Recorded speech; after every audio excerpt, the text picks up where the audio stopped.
I wake up choking. Not on air, on fear. It claws up my throat so violently that my body jerks before my mind even catches up. My eyes snap open to a ceiling I don't recognize. Too high. Too white. A chandelier hangs above me like a frozen explosion of crystal, glittering coldly as if mocking how small I feel beneath it. My wrists burn. I try to move and a sharp pain rips through my shoulders. Rope. Thick, coarse rope digging into my skin, tying my hands behind the chair. My ankles are bound too. I'm seated upright, forced into stillness like an exhibit. My breathing turns shallow. No. My voice comes out cracked, barely more than air. I look down. My clothes are still on, but they're not mine anymore. Someone changed them. A clean white shirt clings to my chest, the collar open just enough to expose the frantic rise and fall of my breathing. My shoes are gone. I hate that detail the most. It makes me feel stripped. Claimed. I'm not alone. I feel it before I see him, the weight of another presence, heavy and deliberate. Then footsteps echo across marble. Slow. Unhurried. Like he has all the time in the world and I don't have any at all. I lift my head. He's standing near the tall windows, backlit by the city lights outside. The glass stretches from floor to ceiling, revealing a skyline glowing gold and cruel beyond the darkness. He's tall. Broad shoulders wrapped in a black suit that looks tailored to his body like it was made for violence. His hair is dark, slicked back neatly, not a strand out of place. Not a man who rushes. Not a man who loses control. When he turns, his eyes lock onto me. Something inside me collapses. They're dark. Not angry, loose. Assessing. Like I'm not a person but a number that needs balancing. You're awake, he says. His voice is low. Smooth. It slides under my skin instead of bouncing off it. I swallow hard. Where am I? He walks toward me. Each step echoes, slow and deliberate, until he's standing close enough that I can smell him. Leather, smoke, something expensive and masculine that makes my stomach twist. My house, he answers simply. I shake my head weakly. You kidnapped the wrong person. I don't have anything. I'm nobody. A corner of his mouth lifts just slightly. Nobody doesn't end up here. He reaches out. I flinch before he even touches me. That seems to amuse him. 2 fingers grip my chin and tilt my face upward. His touch is firm, unyielding, forcing me to meet his eyes. I hate how easily my body responds, how my breath stutters, how heat crawls up my neck even as terror floods me. He studies my face closely. Too closely. You look softer than I imagined, he murmurs. Your brother described you differently. My heart slams against my ribs. My brother? There it is, he says quietly. Recognition. My throat tightens painfully. Please. If this is about him, then let me go. I swear, I don't know anything. He doesn't tell me things. I barely see him anymore. His fingers don't loosen. If anything, they tighten slightly. He stole from me. The words land like a gunshot. 3 million, he continues calmly. Money. Information. Assets that don't belong to him. My vision blurs. That's impossible. He wouldn't. He did. The pause. And then, the man adds, eyes never leaving mine, he disappeared. Cold dread seeps into my bones. Where is he? I whisper. His gaze sharpens. If I knew that, you wouldn't be here. My breath breaks. Please. I can help you find him. I'll do anything. Just let me go. His thumb brushes lightly under my chin, almost tender. The contrast terrifies me. You already are helping, he says. I shake my head desperately. I don't understand. You're collateral. The word hits harder than any slap. Your brother took what was mine, he continues. So until he pays me back, I take something of his. His eyes lower briefly, tracing the line of my throat, the rise of my chest, the tremble I can't control. You. My stomach twists violently. I can't pay 3 million. I don't even have 3,000. I know. That scares me more. Then why? Because, he interrupts softly, you matter to him. A tear slips down my cheek before I can stop it. He notices. His gaze lingers on it, something unreadable flickering behind his eyes. What's your name? He asks. I hesitate, saying it feels like giving him power. But I already have none. Eli. Eli, he repeats, tasting it slowly. My chest tightens. My name is Adrian, he says. And from now on, you belong to me. My body reacts before my mind does. I shake my head violently, panic surging. No, no, please. I'll die here. I can't. I'm not strong like him. I can't survive this. His hand drops from my chin. He straightens, towering over me. You don't need to be strong, Adrian says. You just need to endure. He turns away, already losing interest, and gestures casually toward the door. Untie him. Take him to the east wing. Two men step out of the shadows. I hadn't even seen them. No, wait. I cry, thrashing weakly against the ropes. Please, Adrian. I'll break. I swear I will. He pauses at the doorway, looks back at me. For a split second, something shifts in his expression. Something dark, possessive, almost curious. That, he says quietly, is not my problem. The ropes are cut. Rough hands drag me to my feet. My legs nearly give out beneath me, my body trembling violently as they haul me down a long corridor lined with locked doors and silent portraits watching my humiliation. As they shove me into a large bedroom and the door slams shut behind me, I collapse onto the floor, sobbing into the cold marble. Somewhere in this monstrous mansion, my brother is running. And I'm paying for it with my life. I don't sleep. I try to. God knows I try. I crawl onto the edge of the bed like it might bite me if I move too much, curl into myself, and squeeze my eyes shut until they ache. But every time I start to drift, I feel it. The house. It breathes.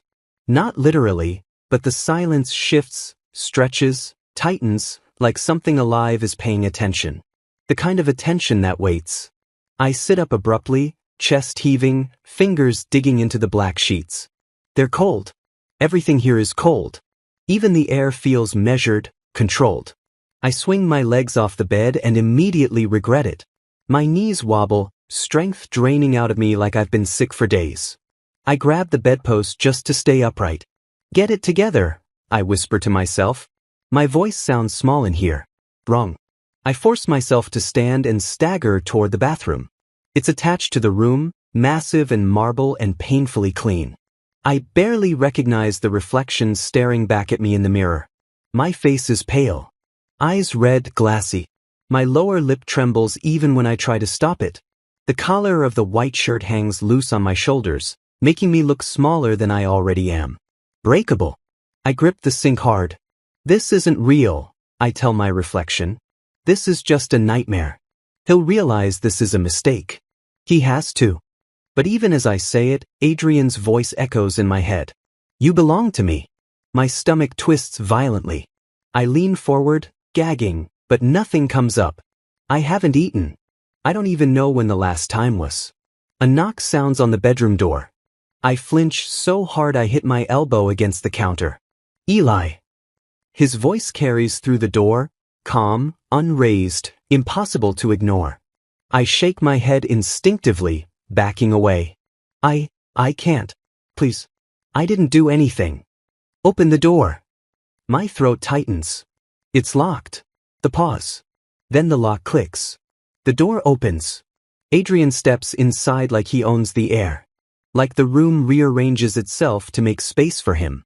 He's changed. No suit jacket now, just a black shirt rolled up at the sleeves, exposing forearms corded with muscle. No weapon visible this time, which somehow makes him more dangerous. His gaze flicks over me quickly, clinically. You didn't sleep, he says. It's not a question. I tried, I whisper. He studies me for a moment longer than necessary, eyes lingering on the way my shoulders cave inward, how my fingers curl nervously into my sleeves. You'll learn, he says finally. Everyone does. I shake my head. I won't. He steps closer. One step. Then another. I retreat until my back hits the sink, trapped between marble and Mafia. I'm not here to hurt you, he says. I let out a broken laugh. You kidnapped me. Yes. You tied me up. Yes. You told me I belonged to you. His eyes darken slightly. Yes. My voice shatters. How is that not hurting me? For the first time, he hesitates. Just for a fraction of a second, but I see it. Pain, Adrian says slowly, is relative. I swallow hard, tears burning again. Then let me go. Please. I'll disappear. You'll never see me again. That, he replies, would defeat the purpose. I squeeze my eyes shut. What do you want from me? He doesn't answer immediately. Instead, he reaches out, not to grab me, but to lift a loose thread on my sleeve, rolling it thoughtfully between his fingers like he's considering something valuable. I want your brother to come back, he says at last. Alive. Hope surges so fast it makes me dizzy. You'll let him live? If he returns what he stole. And me? My voice trembles. What happens to me? Adrian looks at me then. Really looks. You stay, he says. Until he does. My knees weaken. I slide down the counter before I can stop myself, collapsing onto the floor. The sound that leaves me is ugly, half sob, half gasp. I can't, I cry. I can't survive this place. I don't belong here. He crouches in front of me. The movement is slow, deliberate, dominant. You don't get to choose where you belong, Adrian says quietly. Only whether you break. His hand comes up, not rough this time. 2 fingers press under my chin, lifting my face. Tears spill freely now, streaking hot down my cheeks. Look at me, he orders. I obey. I hate that I obey. His thumb brushes 1 tear away, uncharacteristically gentle. You're safer here than anywhere else right now, he says. My enemies won't touch you. My men won't touch you. My chest hiccups. And you. His eyes lock onto mine. That, he murmurs, depends on you. A shiver runs through me that has nothing to do with fear, and everything to do with the way his gaze lingers, heavy and possessive, like he's already decided something I haven't been told yet. He stands abruptly. Food will be brought up, Adrian says. Eat. I don't feel. Eat, he repeats, sharper now. I nod weakly. He turns to leave, then pauses at the door. Oh, Eli. Yes. My voice is barely there. This room, he adds calmly, is not a prison. Hope flickers again before I can stop it. It's a sanctuary, he finishes. For now. The door closes behind him with a soft click. I curl in on myself on the cold floor, shaking. Because I don't know what terrifies me more. That my brother might never come back. Or that part of me is starting to feel safest when Adrian is near. Night doesn't arrive here. It just deepens. The mansion doesn't dim or soften the way normal places do.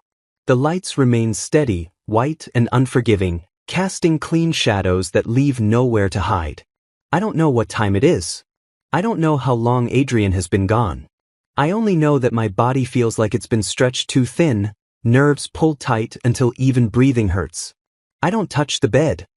I sit on the floor instead, my back against the wall, knees drawn to my chest, arms wrapped around myself like I can keep myself from unraveling if I hold on hard enough. I try not to think, but my thoughts don't listen. My brother's face flashes in my mind, laughing, careless, always promising he'd fix things tomorrow. Tomorrow never comes. It never does. And now I'm here, paying for it with every terrified breath. I press my forehead against my knees. Please be alive. I don't know who I'm praying to anymore. At some point, hunger becomes pain. It's sharp and twisting, gnawing at my insides until my hands shake uncontrollably.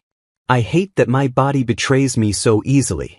I hate that I feel weak for needing food, warmth, rest, things Adrian can control without even trying. The tray is still there. I crawl toward it eventually, movement slow and unsteady, like I'm learning how to exist again. I don't stand. I don't want to. Standing feels like confidence, and I don't have any left. I eat with my fingers. It's messy, undignified. I don't care. I barely taste the food before tears start falling into it. My chest tightens painfully as my body realizes it's safe enough to fall apart. Just a little. I choke down a few bites, then stop, dizzy and nauseous. The camera in the corner hums softly. I feel watched. I always feel watched. That's how I know he comes back. Not because I hear the door, but because the air changes. My body reacts before my mind catches up. My spine straightens. My breathing turns shallow. Fear crawls up my throat, hot and immediate. I don't look at him at first. I can't. I feel him move through the room, slow and controlled, like he has nowhere else to be. I focus on the floor, on the way my hands are shaking, on the shame burning through me for being caught like this, on the ground, half fed, half broken. You ate. His voice is close. Too close. A little, I manage. He doesn't answer. I sense him crouching, his presence lowering to my level without actually becoming less intimidating. I finally force myself to look up. He's studying me again. Not cruelly. Not kindly. Thoroughly. Like he's memorizing the way captivity is reshaping me. You cry easily, he says. I flinch. I'm sorry, I whisper, instinctively apologizing for existing wrong. Something unreadable flickers across his face. You shouldn't be, he replies. It means you haven't gone numb yet. That scares me more than if he'd insulted me. He straightens and circles me slowly, footsteps measured. I track him with my eyes, too afraid to turn my head fully. Every nerve in my body is stretched tight, waiting. You should sleep, Adrian says. I can't, I whisper. You will. I shake my head weakly. I keep thinking, if I sleep, something will happen. His gaze sharpens. Like what? I won't wake up, I admit. Silence. Then, unexpectedly, he shrugs off his jacket and drapes it over my shoulders. The weight of it nearly breaks me. It's warm. Smells like him. Too intimate. Too real. I won't kill you in your sleep, Adrian says calmly. If I wanted you dead, you wouldn't be here. That's not comforting. But it's honest. I pull the jacket tighter around myself without meaning to. My body leans into the warmth like it's been starved of it longer than I realized. He notices. His jaw tightens. Don't mistake restraint for mercy, he says quietly. I nod frantically. I won't. I swear. He watches me for another long moment, then turns away. At dawn, he says, already walking toward the door, you start learning why your brother was stupid enough to steal from me. Fear spikes instantly. What does that mean? It means, Adrian replies without looking back, that this stops being theoretical. The door closes. I curl in on myself, clutching his jacket like it's the only solid thing left in the world. Sleep comes eventually, not gently.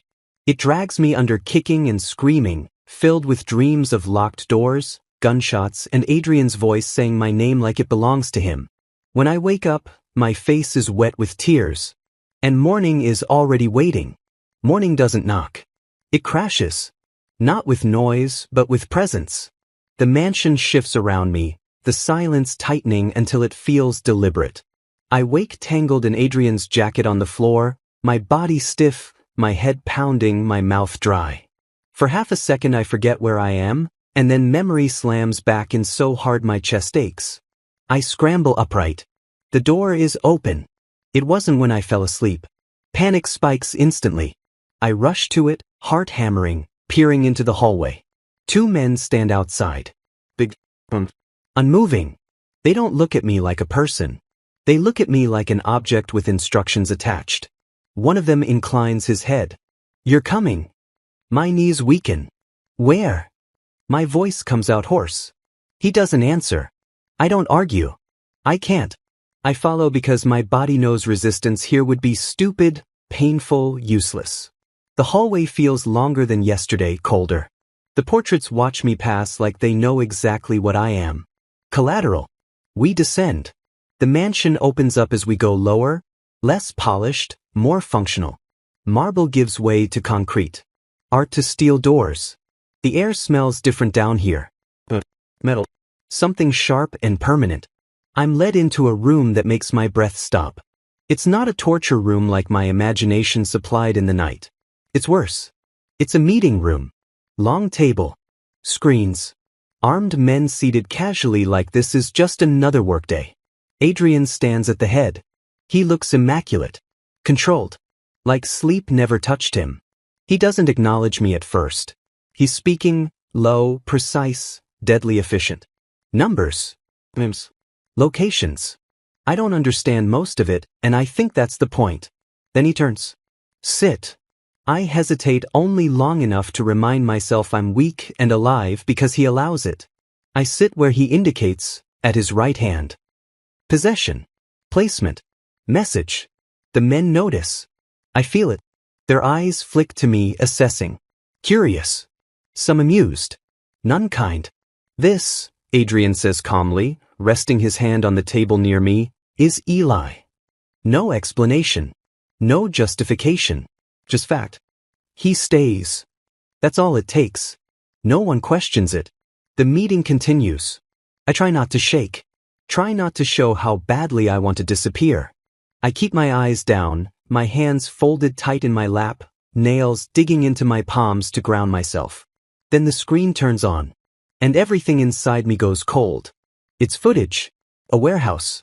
A man on his knees. Blood on concrete. Someone begging. I can't hear the words clearly, but I don't need to. I recognize the sound.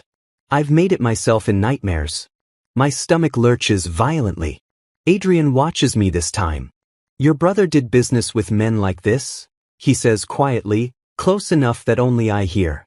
He knew what happened to people who failed. I shake my head, barely breathing. I'm not showing you this to scare you, Adrian continues. Fear fades. I'm showing you this so you understand the math. The man on the screen screams. I flinch so hard my chair scrapes back. That's what unpaid debt looks like, Adrian finishes. The screen goes dark. I press my hands over my mouth, swallowing bile, heart pounding so hard I feel dizzy. Why? My voice breaks. I try again. Why show me this? He leans closer, his shoulder brushing mine. Because you pray your brother comes back alive, Adrian murmurs. And I want you to know what happens if he doesn't. The meeting ends quickly after that. Orders given. People leave.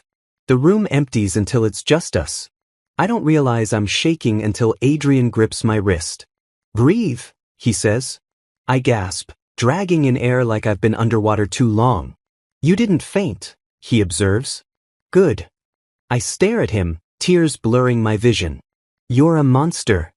He doesn't deny it. I warned you, Adrian replies. This stops being theoretical. He stands, pulling me up with him effortlessly. I stumble, leaning into his chest before I can stop myself. His hand comes to my back automatically, steadying me. The contact feels wrong. It feels necessary. I hate that. He doesn't push me away. Instead, he lowers his head slightly, his voice quiet, meant only for me. You want your brother alive, Adrian says. So do I. I look up at him, desperate and broken. Then why does it feel like you're punishing me? His gaze hardens. Because you're the leverage, he says. And leverage always hurts. We walk back through the mansion in silence. I don't notice the art anymore. I don't notice the space. All I can see is that screen. That man's knees hitting concrete. Blood spreading. When we reach my room, Adrian stops me at the door. You saw what happens to people who don't belong, he says. Do you know why you're still breathing? I shake my head. Because, he continues, eyes dark and unwavering, you're mine to protect. My heart stutters painfully. That doesn't make me safe, I whisper. No, Adrian agrees. It makes you valuable. The door closes behind me. I sink to the floor, shaking harder than before. Because I understand now. This isn't a cage meant to break me quickly. It's one meant to keep me alive long enough to change me. I know something is wrong before anyone tells me. The mansion feels different. Not louder. Not quieter. Tighter. Like every corridor has pulled its breath in at the same time. The guards outside my door change. Faces I haven't seen before, eyes sharper, fingers closer to triggers. No one speaks to me. That's how I know things are moving. Adrian doesn't come. That's worse than when he does. I pace the room until my legs burn, nerves scraping raw inside my skin. Every few minutes I stop, listening, convinced I've heard footsteps that aren't there. My thoughts spiral uncontrollably, all of them leading back to the same place. He found him. He didn't. Both possibilities terrify me. When the door finally opens, it's abrupt. No warning. Two men step in, one behind the other. I freeze mid-step, heart slamming so hard I feel dizzy. "You're coming," one says. My mouth goes dry. "Where?" No answer. They don't touch me this time. They don't need to. I follow because my body has learned the rules faster than my mind ever could. We move quickly, turns taken without pause, like they already know exactly where I'm going. We don't go down. We go outside. The air hits me hard, cold, sharp, real. It steals my breath. I haven't been outside since I was dragged here. The grounds stretch wide and manicured, beautiful in a way that feels cruel. A black SUV waits near the drive, engine running. Adrian stands beside it. He looks different. Not softer. Not kinder. Just tighter. His jaw is set, eyes dark and alert, suit immaculate as always, but something restless coils beneath it. Violence not yet spent. He looks at me. Holds my gaze longer than usual. "Get in," he says. I obey. The car moves almost immediately, tires crunching over gravel, gates opening without pause. No music. No conversation. Just motion. My heart races the entire time. Is this about my brother? I finally ask, unable to take the silence anymore. Yes. One word. My fingers dig into my palms. Is he alive? Adrian cuts in. Relief hits me so hard I nearly choke on it. My vision blurs, chest tightening painfully as I struggle to breathe through it. "Thank you," I whisper, the word falling out of me before I can stop it. He doesn't respond. The car slows near a warehouse on the edge of the city. It looks abandoned. Of course it isn't. Men wait outside. Watching. Ready. My stomach sinks. "You're not staying in the car," Adrian says. Fear spikes instantly. "What?" "You're coming inside." My pulse skyrockets. "Why?" "Because," he replies calmly, "your brother needs to see what his choices cost." I shake my head violently. "No. Please. I can't." Adrian turns to me fully then. His gaze is unyielding. "You will," he says. "And you will not speak unless spoken to." I nod. I don't trust my voice. Inside, the warehouse is bright and brutal. Floodlights illuminate the center of the space. And there, on his knees, hands bound, face swollen and bloody. My brother. The sound that leaves me isn't human. Eli. He tries to stand when he sees me. Someone shoves him back down immediately. He looks worse than I imagined. Worse than my nightmares. Blood on his mouth. One eye nearly swollen shut. Still breathing. Still alive. That's all I can see.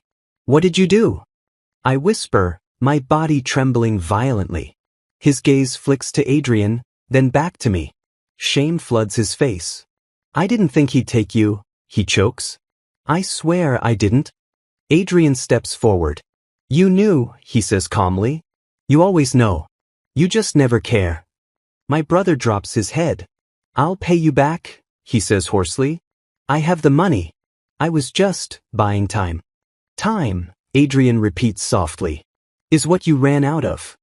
I take a step forward before I can stop myself. "Please. He's here now. He's alive. Let him pay. Let him go."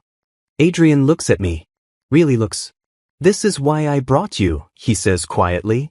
"Because he won't tell the truth to me." His gaze shifts back to my brother. "Tell him," Adrian orders. My brother swallows hard. "I sold part of the information. Not all of it. The rest is hidden. I can get it. I just need." "How long?" Adrian asks. 2 days. Silence. Then Adrian nods once. "Fine." My heart leaps. "You have 48 hours, Adrian continues. "If you return with everything intact, you walk." I gasp softly. And if you don't, Adrian adds, turning his gaze back to me, Eli stays. My brother looks at me in horror. No. Adrian raises a hand. Choose, he says calmly. My brother's shoulders sag. He nods desperately. I'll do it. I swear. Adrian steps back. Take him, he orders. They drag my brother to his feet. As they pass me, he looks at me, really looks, and I see it. Guilt. Fear. All too late. I'm sorry, he whispers. I don't answer. I can't. The warehouse empties quickly. Soon it's just Adrian and me again. My legs finally give out. I sink onto a crate, shaking uncontrollably. He'll come back, I whisper. Yes, Adrian says. You're sure? He steps closer, stopping just in front of me. His hand lifts, thumb brushing a tear I didn't realize had fallen. Because if he doesn't, he says quietly, you'll stop being leverage. My heart stutters. What will I be? His gaze darkens. Mine, Adrian answers. And for the first time, I realize the most dangerous thing here isn't the guns. It's the certainty in his voice. The second day passed quietly at first, almost like the mansion itself was holding its breath. I barely moved, barely ate, my mind caught in a whirlwind of thoughts about my brother, who was alive and under medical care. Adrian had said so casually, as if it was nothing extraordinary. I released him, Adrian had said in his usual calm, unshakable tone. He's under medical care. He'll recover. Don't worry about him, Eli. I blinked, trying to process it. Relief surged, sharp and hot, like fire in my chest. My brother, alive? My mind leapt forward, imagining him healed, safe. And for a split second, I thought maybe he had managed to repay his debt. But Adrian didn't give me a chance to linger on the thought. You don't need to think about him. He's not your problem anymore. The words hit me harder than any threat could. The one person I had been holding onto outside of this nightmare. He was safe, yes, but Adrian had reminded me that I had no claim to protect him. My brother's life was out of my hands. The rest of the day crawled. Adrian didn't leave the mansion once. I noticed the small things. His silence, the way he didn't appear in the corridors, the faint tension in the air around his presence. My mind replayed yesterday, the warehouse, the release, the impossible weight of it all. And somewhere in that endless spinning, I realized I couldn't stop thinking about him, about Adrian. Evening came and I could no longer hold still. Something gnawed at my chest, a mixture of unease and worry, though I couldn't admit what kind. I knocked gently on his door. No answer. I knocked again, louder this time, urgency cracking my voice. Adrian? Still nothing. A cold dread settled in my stomach. I opened the door slowly, afraid of what I might find. My eyes landed on him immediately. He was slumped over the table, head resting on folded arms. Empty bottles scattered around him. The sharp scent of alcohol and smoke cut through the air, pungent and bitter. His black sleeves were rolled up, revealing tense, pale forearms. For the first time, I saw him not as the untouchable, merciless alpha, but as a man broken and alone. Adrian, my voice wavered. He didn't move. Didn't even lift his head. My chest tightened painfully. I hated seeing him like this. Hated feeling this helplessness pressing down on me. I stepped closer, cautiously, until I could reach him. My fingers brushed his arm. Cold. Tut. I swallowed hard, struggling to keep my own shaking under control. Then quietly he murmured, almost to himself, "She's gone. My mother is gone." He lifted his head slightly. The usual sharpness in his eyes was gone, replaced by hollow grief and exhaustion. Yes. I felt a pang deep in my chest. The only woman who had ever been a fixed point in his life, dead. And here he was, alone, drowning in it. Without thinking, I crouched beside him. "I'm so sorry, Adrian," I whispered, voice trembling. My hand found his back, resting lightly. Tentative. Comforting. I could feel him shiver slightly under my touch. He didn't respond immediately. Just leaned into my hand as if letting himself feel the weight of it. I wanted to say something, anything, to ease the emptiness in him, but the words felt small, inadequate. His shoulders shook slightly. A sound left his throat, raw and low. I had never heard him like this. Vulnerable. Human. And it hit me harder than any threat, any danger I'd ever felt. Am I allowed to cry? I placed a hand on his shoulder, then another lightly against his head. You're allowed to cry, I said softly. It's okay to be hurt. It doesn't make you weak. He finally raised his eyes to me, glossy, haunted. For a moment, the distance between us, the fear, the control, the danger, slipped away. I saw a man, not a monster, not an alpha. Just a man who had lost someone he loved. And somehow, I wanted to hold him. To keep him safe. To be the only thing that mattered when the world had gone cruel. I don't know what to do without her, he admitted in a low voice. I swallowed hard, the words catching in my throat. I didn't respond. I didn't know what to say to him as I watched as he closed his eyes, leaning into me slightly. My heart raced in my chest, not fear this time, but something darker, warmer, dangerous. The need to be near him. The desire to comfort him, to touch him, to be his tether in the storm. And in that moment, I realized something terrifying. I didn't just want to comfort Adrian. I wanted to be needed by him. I wanted to matter to him in a way no one else could. The bottles on the table glinted in the dim light. The mansion was silent around us. The loneliness and grief hung thick in the air, but somehow, for the first time, I felt a connection amidst the despair. I couldn't say it aloud yet, not that I even fully understood it, but something had shifted. I wasn't just his captive anymore. I was the one who could stay, the one who could reach him, the one who mattered. And the thought both terrified and consumed me. Days later, everything changed. He treated me like I was untouchable, like I belonged in a world I had never known. Expensive suits appeared in my wardrobe, my room transformed into something out of a magazine, and he even assigned me a bodyguard and a maid, ready at a moment's notice. His words toward me were never harsh, never sharp, not even once. I didn't ask to leave the mansion, not that I knew why I stayed. Something in his gaze held me. Soft, careful, almost gentle, but only for me. I remembered, just days before, how I had caught him in the basement, methodically torturing someone to death. The contrast made my head spin. He took me to places I had never seen, whispered secrets, laughed quietly at my astonishment, and then, one evening, he confessed. I love you, he said, voice low but steady, eyes locked on mine. I froze. No words came. I won't force you to answer, he added after a pause. Take your time. Later, I visited my brother. His words struck me like a whip. You need to leave, he said, gripping my shoulders. He'll use you, then kill you. Don't trust him.